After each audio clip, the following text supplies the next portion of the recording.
संस्कृत मित्राणि नमः संस्कृताय। हम लोग गीता का दूसरा अध्याय पढ़ रहे थे। पहला श्लोक हम लोगों ने पढ़ा था, तम तथा कृपयाविष्टम अश्रुपूर्णा कुलेक्षणम विषीदन्तमिदं वाक्यम उवाच मधुसूदन। मधुसूदन बोले। आज हम लोग भगवान मधुसूदन दूसरे श्लोक में क्या बोलते हैं इसको पढ़ेंगे। पहले आइए श्लोक का वाचन कर लें। वो देखो है ही नहीं। कुतस्त्वाकश्मलमिदं विषमे समुपस्थितं विषमे अनार्यजुष्टमस्वर्ग्यम् अकीर्तिकरमर्जुन। अनार्यजुष्टमस्वर्ग्यम् अकीर्तिकरम अर्जुन। भगवान कृष्ण बोलते हैं, इस पहले वाले श्लोक में लिखा ना, मधुसूदन उवाच, मधुसूदन बोले। मधु नामक राक्षस को मारने वाले मधुसूदन बोलते हैं। किससे बोल रहे हैं? जो कृपयाविष्टम है, जो अश्रुपूर्णा कुलेक्षणम है, ऐसे तम अर्जुनम से जो विषीदंतम है, जो विषादग्रस्त है, जो करुणा से भरा हुआ है, जिसके आंखों में आंसू भरे हुए हैं, जो पूरी तरह से लड़ने के मूड से हट चुका है, ऐसे अर्जुन से भगवान कृष्ण बोलते हैं कि कुतस्त्वा कश्मलम इदम। इदम कश्मलम कुतः। ये सवाल देखना, ये कश्मलता भगवान कृष्ण ने पहला शब्द किया। देखो कश्मलम है, फिर इदम है। कश्मलम इदम, इदम कश्मलम कुतः। ये कश्मलता, यह विचार, यह मोह, यह सोच, यह विचारधारा, ना लड़ने की विचारधारा, मैं ये नहीं कर सकता। क्षत्रिय है अर्जुन, ध्यान रखिएगा।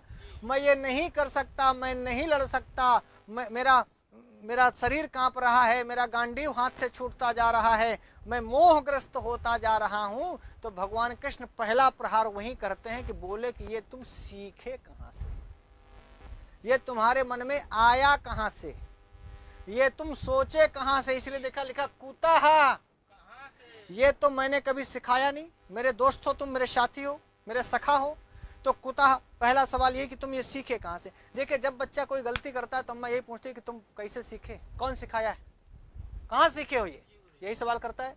भगवान कृष्ण भी अर्जुन से यही कहते हैं, कुतः, ये कौन सिखाया तुमको कि नहीं लड़ेंगे, नहीं लड़ेंगे, हम नहीं मारेंगे, हम युद्ध नहीं करेंगे, हम धनुष बाण से युद्ध नहीं करेंगे, हम भीष्म पितामह के ऊपर बाण नहीं छोड़ेंगे। बोले कहां, कुतः, कहां से सीखे। और तो मैंने तुमको इदम कश्मलम, यह कश्मलता, यह मलिनता, यह मलिनता, यह मोह, यह विचार, यह सोच, ये तुम्हारी मेंटालिटी कुतः कहां से आ गई। और किसी, जैसे मान लो कोई अध्यापक आए, अब क्लास में आ जाए, आप मास्टर हो गए, कक्षा 11 की क्लास में गए, अब जाए के कुर्सी में बैठ के कहते हो कि पढ़ाएंगे नहीं, तो काहे हो। युद्ध क्षेत्र में अर्जुन पहुंच चुका है, धनुष बाण लिया है, दोनों ओर की सेनाएं खड़ी हो गई हैं, और आप वहां जाके कहते हो कि भैया हम लड़ेंगे नहीं, तो आए काहे के। ठीक उसी तरह से जैसे मान लो हवाई जहाज में आकर के पायलट बैठ जाए और कहे कि उड़ाएंगे नहीं, उड़ाएंगे नहीं भैया, हमारा मूड नहीं है, हम उड़ाएंगे नहीं। रेलवे में ड्राइवर आके बैठ जाए, बोले कि हरी झंडी हो गई चलाओ, कभी हमारा मूड नहीं, चलाएंगे नहीं। भाई युद्ध क्षेत्र में आप पहुंच चुके हो, आप क्षत्रिय हो, लड़ने के लिए आए हो, ऐसे में आप कह रहे हो कि मैं नहीं लड़ूंगा, ये उसी प्रकार से अक्षम्य अपराध है जैसे कोई शिक्षक क्लास में जाके कहे कि पढ़ाएंगे नहीं, पायलट हवाई जहाज उड़ाने जाए, बोले कहे कि उड़ाएंगे नहीं। ऐसे कोई भी आदमी एकदम ऐन मौके में पहुंच जाए, दूल्हा पहुंच गया, पूरे बाराती पहुंच गए, और दूल्हा का हो द्वाराचार हो गया, फिर दूल्हा कहा है कि भैया हम जयमाला में न जाब, हम जयमाला स्टेज में न जा, ब्याह न करब। दूल्हा तो पीटे जाएगा, साथ में जितने बाराती गए हैं वो गढ़ पीटे जाएंगे। तो बारात गई कहें, ये पूरी बारात पहुंच गई है, कौरवों की भी पांडवों की भी, लड़ने के लिए सारे लोग पहुंच गए। ऐसे में पांडवों की ओर से ये दुल्हा है, और यही करा कि नहीं लड़ेंगे। भाई साहब बहुत बिहड़ पिटाई होगी, अब नहीं कह सकते, पहले से ही कह देते, तिलक नहीं चढ़वाते, तिलक ले लिए कहते बारात नहीं करेंगे ना, अब तो जयमाला पड़ेगा बीके। इसीलिए भगवान को बोलना पड़ा, भगवान को बोलना पड़ा। और उन्होंने सबसे पहला सवाल यही क्या कि हे अर्जुन, ये संबोधन है, देखो यहां से नाम लिए अर्जुन, हे अर्जुन इदम कश्मलम त्वा कुतः, यह मोह तुमको कहाँ से मिला। और बोले कि ये विषमे समुपस्थितम, ये भी बड़ी मजेदार बात है। ये सम समय नहीं है, ये विषम समय है, विषम परिस्थिति है। तुम बीच युद्ध में खड़े हो, उधर से कौरवों की सेना धनुष बाण लिए तनातनी कर रही है, यहाँ दुर्योधन लोग ताल ठोक रहे हैं, भीष्म पितामह लेह धनुष बाण तैयार हैं कि आओ मौके पर, और उस समय तुम कह रहे हो, इसीलिए विषम है। ये विषम समझ गए। मैं ये जो उदाहरण आपको दिया ना कि भाई बारात नहीं गई होती तबे दुल्हा मना कर दे चलेगा, इसलिए ध्यान रखे हो साहब भाई अपने साथियन को बता दे कि भाई पहले से ना नुकुर कई ले जो करते हो, विषमे न समुपस्थितम। अब विषम परिस्थिति फिर चाहे देखो कि यार देखो यार थोड़ा सा आंखी छोटी लड़की के पहले कहीं नहीं देखे आंखी छोटी की बड़ी, बोलो हाँ। अरे भाई युद्ध में आने के पहले तुम्हें नहीं पता था कि कौरवों की ओर से भीष्म पितामह खड़े रहेंगे, कौरवों की ओर से द्रोणाचार्य खड़े रहेंगे, कौरवों की ओर से शकुनी खड़े रहेंगे, और खुद तुम्हारे चाचा दादा के लड़के हैं, तो ये बात आपको पहले कहनी चाहिए थी। इसीलिए भगवान ने कहा विषमे, क्या कहा, सम समय नहीं है, ये सही समय नहीं है, विषम समय में, असमय में, कुसमय में, गलत टाइम में तुम्हारा ये निर्णय।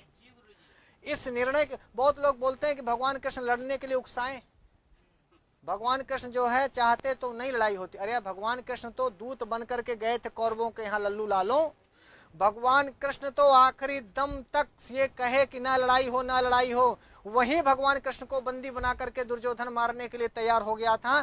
तो आप कृष्ण को ये कैसे कह सकते, कृष्ण भगवान तो गलत टाइम पर गलत डिसीजन की आलोचना कर रहे हैं। ये युद्ध क्षेत्र में आकर के ना लड़ने की बात, ये गलत टाइम पर आपका गलत निर्णय है।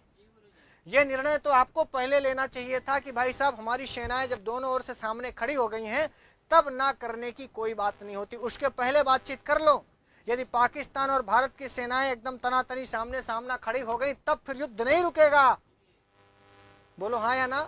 तो युद्ध नहीं करेंगे, इस बात की जो टाइमिंग है वो टाइमिंग गलत है। क्या गलत है, टाइमिंग गलत है। इसीलिए भगवान कृष्ण टाइमिंग पर सवाल करते हैं, विषमे सम उपस्थितम, ये विषम परिस्थितियों में जो कश्मलम उपस्थितम, ये जो कश्मलता है, ये जो विचार है तुम्हारे, जो मोह है, ये जो मोहांधकार है, ये जो अज्ञानता है, कश्मलता के बहुत अर्थ हैं। तो कश्मलम मोह, तो मोह क्या, ये मोहजन्य विचार कह रहे हमारे दादा खड़े हमारे चाचा खड़े, तो तुमको पता नहीं था कि तुम जिससे लड़ने जा रहे हो तो वो तुम्हारे चाचा नहीं है, वो तो तुम्हें पहले से पता था कि गुरु द्रोणाचार्य उधर से लड़ेंगे, भीष्म पितामह उधर से लड़ेंगे, तुम्हारे सगे भाई उधर से खड़े रहेंगे, तो ये मोहग्रस्तता तो तुमको पहले दिखानी चाहिए थी। अब विषमे विषम परिस्थिति में समुपस्थितम, ये तो अनार्य जुष्टम है। भगवान कृष्ण कहते हैं अनार्य जुष्टम। ये देखो भगवान कृष्ण खड़े हैं, अर्जुन कह रहा है कि भगवान हम नहीं कर पाएंगे, तो बोले क्या ये आर्य जुष्टम नहीं है, आर्य माने श्रेष्ठ, अजुष्टम माने किया जाने वाला, जिसको श्रेष्ठ लोग करें वो आर्य वो क्या होगा, आर्य जुष्टम। और तुम जो कर रहे हो ये है अनार्य जुष्टम। ये गंदे लोग करते हैं, घटिया लोग करते हैं, अनार्य लोग करते हैं, घटिया बेकार के लोग करते हैं, जो आर्य नहीं, अच्छे लोग नहीं है। अच्छे लोग तो तुम होते कि भाई यहाँ आने के पहले लड़ाई कहते कि भाई हमें राज्य नहीं चाहिए, हम नहीं लड़ेंगे, ये आर्य जुष्टम होता। यहाँ आकर के कह दो तो लोग तो फिर ये कहेंगे देखा हमारी सेना 11 क्षौहिणी सेना है कौरवों की, ससुरा लल्लू लाल हो गया चला गया। या तो आप चुनाव में फार्म मत भरो, और यदि चुनाव में फॉर्म भर दिया तो भले ही हार जाएं, अब फिर पर्चा वापस नहीं होगा, अब हम पीछे नहीं हटेंगे, बोलो हाँ या ना। हम कहते हैं जमानत जब्त हो जाए तो जब्त हो जाए, लेकिन अब जब युद्ध क्षेत्र में कूद पड़े हो तो फिर भागना अच्छा नहीं है, बोलो हाँ या ना। तो ये वही बात भगवान कृष्ण कह रहे हैं। इसलिए आप अपनी बुद्धि से भगवान कृष्ण पर सवालिया निशान लगाने से पहले सोचो, भगवान कृष्ण कुसमय की निंदा कर रहे हैं, असमय की निंदा करें, गलत टाइम पर गलत डिसीजन है। जैसे मैंने आपको उदाहरण दिया कि भाई जिस पायलट को हवाई जहाज नहीं उड़ाना है वो पहले से कह दे कि भैया आज हमारा ठीक नहीं है स्वास्थ्य, हम नहीं जाएंगे। अब ससुरा तुम वहां जाके बैठ गए, सारी से जनता बैठ गई है, उनको सबको जाना है, फिर तुम कहो कि नहीं हमारा मूड नहीं है, ये तो गलत टाइम पे गलत डिसीजन ले रहे हो। इसी को भगवान ने कहा विषमे समुपस्थितम। और ये जो तुम्हारा काम है कि हम नहीं लड़ेंगे, मोहग्रस्त हो रहे हो, तो बोले ये अनार्य जुष्टम है अर्जुन, और ये अस्वर्ग्यम है, स्वर्ग प्राप्त कराने वाला कार्य नहीं है, अस्वर्ग्यम कार्यम भवतः, ये आपका स्वर्ग ले जाने वाला काम नहीं। गलत काम कर रहे हो आपको नरक मिलेगा। और देखिए अभी भी बड़े बूढ़े बुजुर्ग गांव में जब भी आप कोई गलत करते हैं तो कहते हैं कि भैया सरग नरक का डराओ, भगवान का डराओ, सही गलत का सोचो, है? कहते हैं कि नहीं?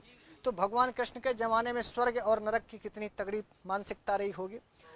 तो स्वर्ग का मतलब हुआ जो अच्छा काम करते हैं उसके पुण्य से आप स्वर्ग प्राप्त करते हैं, जो आप गलत काम करते हैं उससे नरक की प्राप्ति होती है। किसी क्षत्रिय को युद्ध क्षेत्र में आकर के फिर युद्ध से पलायन करना यह गलत कार्य है। आपको अस्वर्ग कर्म कार्यम इदम, अस्वर्ग नरक को प्राप्त कराने वाला है तुम्हारा कार्य है अर्जुन। अस्वर्ग कर्म भी है, अनार्य जुष्टम भी है, अच्छे लोगों के द्वारा माने अनार्य का मतलब हुआ बुरे लोग, बुरे लोगों के द्वारा, दुष्ट लोगों के द्वारा, नीच मानसिकता के द्वारा किया जाने वाला काम है। और यह कार्य तुम्हें स्वर्ग थोड़ी दिलाएगा, ये अस्वर्ग्यम कार्यम। कैसा कार्य है? तब उन्होंने कहा ना तो यह श्रेष्ठ पुरुषों द्वारा आचरित है, हम लोग वह काम करते हैं जो हमारे अच्छे ऋषियों ने, मुनियों ने, पूर्वजों ने, अच्छे लोगों ने किया है। इसीलिए हम लोग विवेकानंद को पढ़ते हैं कि विवेकानंद के विचारों के आधार पर हम आगे बढ़ें। इसीलिए हम सरदार पटेल को पढ़ते हैं कि पटेल जी ने जो राष्ट्र के लिए किया उसके लिए उस काम को हम आगे करें। तो जो पटेल जी के द्वारा किए गए कार्य हैं, जो चंद्रशेखर आज़ाद की सोच है, जो भगत सिंह की सोच है, जो गांधी की सोच है, या जो कुछ भी अच्छे लोगों की समाज में सोच है, उसके आधार पर आप अपने बच्चों को सिखाते हैं कि भैया ये सीखो, ये सोचो, ये करो। तो अनार्य जुष्टम क्यों कहा? कोई अच्छे लोगों के द्वारा आचरित आचरण ये नहीं है। तुमसे पहले कोई भी क्षत्रिय युद्ध क्षेत्र में आकर के फिर भागा नहीं, और तुम युद्ध क्षेत्र में आकर के भागने की बात कर रहे हो, ये अनार्य जुष्टम है और अस्वर्ग्यम भी है। और तीसरी बड़ी बात कहते हैं कि चाहे आपका अपजस फैले और चाहे मृत्यु हो जाए बराबर है। अपयश के साथ जिंदा भी रहें तो वो अपयश ही भी मृत्यु के बराबर है। तो अपकीर्ति मृत्यु, तो उन्होंने कहा ये अकीर्ति कर्म भी है। भगवान कृष्ण के पहले वचन है ये, दूसरे अध्याय के दूसरा श्लोक। भगवान कृष्ण जो अर्जुन को बता रहे हैं कि तुमको क्या लगता है कि यह काम तुमको कीर्तिकर होगा, कीर्ति को करने वाला होगा, कीर्ति को बढ़ाने वाला होगा? आप सोचिए, पूरा दुनिया खड़ी है इस महाभारत के युद्ध में, शायद ही कोई राष्ट्र राज्य बचा होगा जो या तो पांडवों की ओर से लड़ रहा है या तो कौरवों की ओर से लड़ रहा है। बोलिए हाँ। तो यहाँ से तुम्हारा भागना पूरी दुनिया में, पूरे ब्रह्मांड में, पूरे विश्व में एक संदेशा एक बार में चला जाएगा कि सेना को देखा और अर्जुन वहां भाग लिया। अर्जुन उस जमाने का सर्वोत्कृष्ट धनुर्धर था, हाँ या ना बोलिए। और इतना बड़ा सर्वोत्कृष्ट धनुर्धर की परीक्षा की सबसे बड़ी घड़ी थी महाभारत का युद्ध।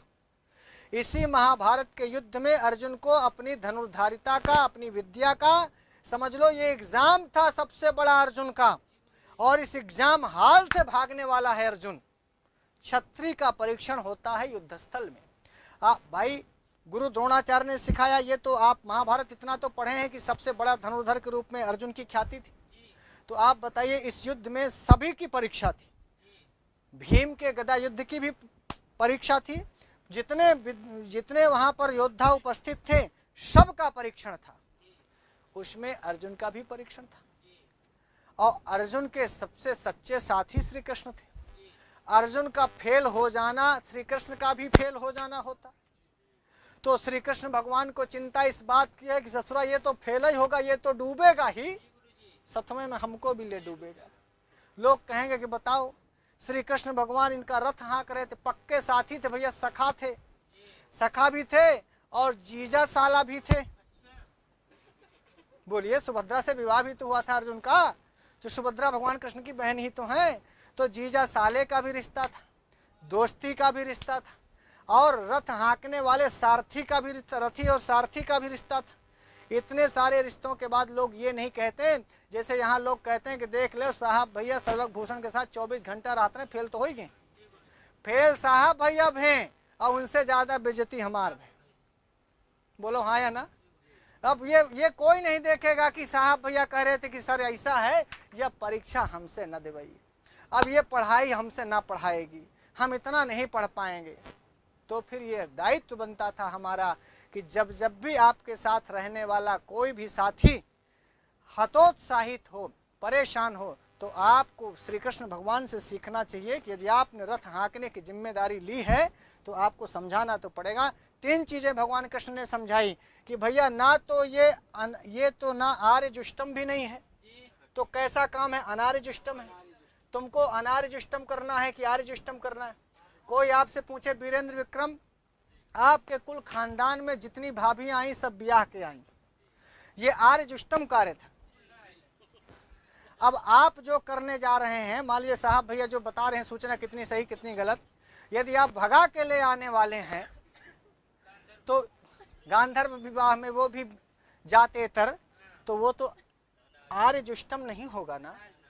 तो ये आपको समझाएंगे कि भैया ये जो आप काम कर रहे हो ये अनार्य जुष्टम है, आपके यहाँ कोई श्रेष्ठ व्यक्ति इस प्रकार नहीं करता, आपको भी ये नहीं करना चाहिए। तो भगवान कृष्ण मानो अर्जुन को ये बता रहे हैं कि तुम्हारे पांडु ने, तुम्हारे बड़े भाई ने, तुम्हारे पूर्वजों ने, तुम्हारे कुल खानदान में कभी इस प्रकार का काम नहीं हुआ कि सामने सेना खड़ी हो, कोई लड़ने गया हो, मर गया होगा लेकिन युद्ध क्षेत्र से वापस नहीं आया, पीठ दिखा के नहीं आया, इसलिए अनार्य जुष्टम तुम करने जा रहे हो। ठीक। दूसरी बात कही अस्वर्गम, भाई कोई भी अच्छा आदमी वो काम करना चाहता है कि भैया ये काम करो कुछ पुण्य मिलेगा, हमको जो है स्वर्ग मिलेगा। लोग गंगा नहाते हैं कि पाप कटे पुण्य मिले हैं। शेषमणि भैया बतावें, शेषमणि जी कुकुरन का जो है बिस्कुट खिलाते हैं, गाय को बिस्कुट खिलाते हैं, रोटी खिलाते हैं। इनसे पूछो कि यदि इनको ये पता चल जाए कि गाय को रोटी खिलाने से नरक मिलता है तो ये कै दिन खिलाएंगे? हाँ तो अच्छा मान लो रोटी खिलाते हैं शादी के लिए जो भी हो, पर आप बताइए अस्वर्गम कार्यम ये करेंगे? कैसा काम करेंगे कि अच्छा काम पुण्य मिले, गाय इनको आशीर्वाद दे, कुकुर आशीर्वाद दे। हाँ किसी ने कहा कल कौन कह रहा था कि हाँ झा जी कह रहे थे कि इससे अच्छा होता कि हम लोग कुकुर ही होते, कम से कम बिस्कुट तो खाने को मिलता। कुकुरों से बेगत दो गए कि कुकुर का आशीर्वाद शेषमणि को चाहिए, ससुरा हम आदमियों का नहीं चाहिए। अस्वर्गम में समझा रहा हूं, ऐसा कोई कार्य कोई नहीं करना चाहता जो गलत मार्ग पर ले जाने वाला हो, गलत पाप का कर्म हो।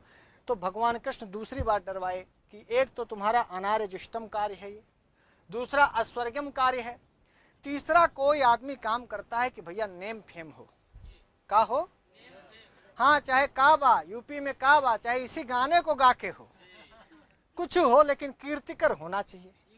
कोई भी काम कैसा हो, कीर्तिकर हो। तो आप जैसे बताइए हम भी वीडियो बनाने आए यहाँ पर, ऐसी बातें करें, उटपटांग बातें करें जिससे हमारी बदनामी हो, जिससे हमारी बेइज्जती हो, तो काम हम नहीं करना चाहेंगे, आप भी नहीं करना चाहेंगे, कोई नहीं करना चाहेगा। ऐसा काम सब करना चाहते हैं जो कीर्तिकर हो, कीर्ति फैले, लोग जाने। और अर्जुन का आज तक का हर काम कीर्तिकर था।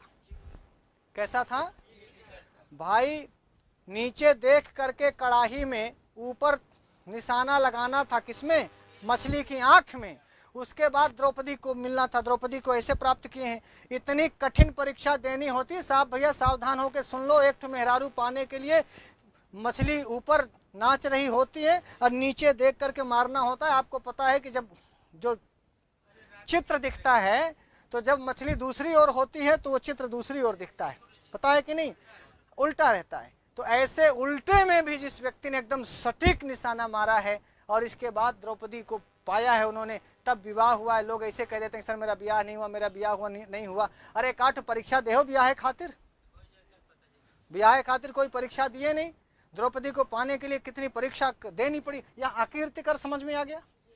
अर्थात कोई भी कीर्तिकर काम करना चाहता है। इसलिए हे अर्जुन, भगवान कृष्ण कह रहे हैं हे अर्जुन, तुम्हारा यह काम अनार्य जुष्टम है, अस्वर्गम है, अकीर्तिकरम है और विषमे समुपस्थितम कश्मलम इदम। ये तुम्हारी सोच, ये विचारधारा, ये तुम्हारा मोह, ये तुम्हारी ज्ञानता अज्ञानता विषम समय में है, गलत टाइम पे तुम ये कह रहे हो। इसलिए तुम्हारा ना लड़ने वाला विचार एकदम घटिया है, अनार्य जुष्टम है, अस्वर्गम है, अकीर्तिकरम है।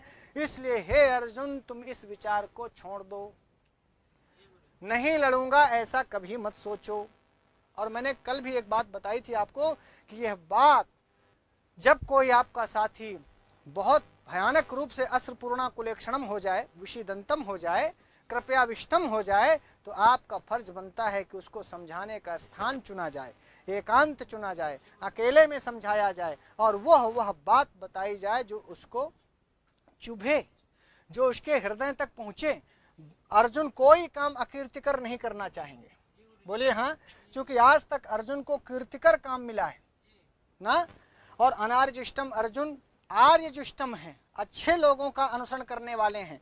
अनार्यजुष्टम कार्य भी नहीं करेंगे, अस्वर्गम कार्य भी अर्जुन नहीं करना चाहेंगे, अकीर्तिकर भी कार्य नहीं करना चाहेंगे। इसलिए 3 बातों पर भगवान कृष्ण ने फोकस किया कि ये तुम्हारा जो काम है ना, ये अनार्यजुष्टम भी है, अस्वर्गम भी है, अकीर्तिकरम भी है। इसलिए हे अर्जुन, इदम कश्मलम विषमे समुपस्थितम, ये तुम्हारी कश्मलता, ये तुम्हारा विचार, ये तुम्हारा मोह गलत टाइम पर हो रहा है। आगे के श्लोक में बोलेंगे अब वो कि इसको छोड़ दो, इसको। तो मित्रों, आज के लिए इतना ही। भगवान कृष्ण के ये वचन हैं जो अर्जुन को बोले गए हैं। आपसे भी मैं इस श्लोक के बाद यही कहूंगा कि आप भी अपने जिंदगी में ऐसा कोई काम ना करिए जो श्रेष्ठ लोगों के द्वारा ना किया गया हो, ऐसा कोई काम ना करिए जो नरक ले जाने वाला हो, और ऐसा कोई काम ना करिए जिससे आपकी यश या कीर्ति में वृद्धि ना हो रही हो। हमेशा कीर्तिकर काम को करिए, स्वर्ग को प्राप्त कराने वाला माने पुण्य देने वाला काम करिए, और हमेशा जो है आर्यों के द्वारा, श्रेष्ठ लोगों के द्वारा, अच्छे लोगों के द्वारा जो कार्य किया जाता है उसको करिए। तो आज के लिए इतना ही। हम फिर नई वीडियो के साथ आपके सामने उपस्थित होंगे। तब तक के लिए नमः संस्कृताय। आप भी स्वस्थ रहें, व्यस्त रहें, मस्त रहें। अर्जुन की तरह आप भी मोहग्रस्त ना हो जाएं। तो भगवान कृष्ण की जरूरत पड़े आपको तो निश्चित रूप से आपको हमेशा गीता पढ़नी चाहिए, चाहे आप LT TGT के विद्यार्थी हों। अपने पिताजी को भी दिखाइए, अपनी माताजी को भी, और खासकर जो भी आपके यहाँ आपके घर में अर्जुन जैसा बीमार व्यक्ति हो, वो चाहे आपकी भाभी हो, पिता हो, दादा हो, चाचा हो, सबको ये दिखाना चाहिए ताकि उनको भी जोश मिले। ये भगवान के वचन हैं, और यदि मैं ये कर पाया तो मैं समझूंगा कि मैं भी आर्यजुष्टम कार्य कर रहा हूँ, स्वर्गम कार्य कर रहा हूँ, और कीर्तिकर कार्य कर रहा हूँ। आज के लिए इतना ही। नमः संस्कृताय।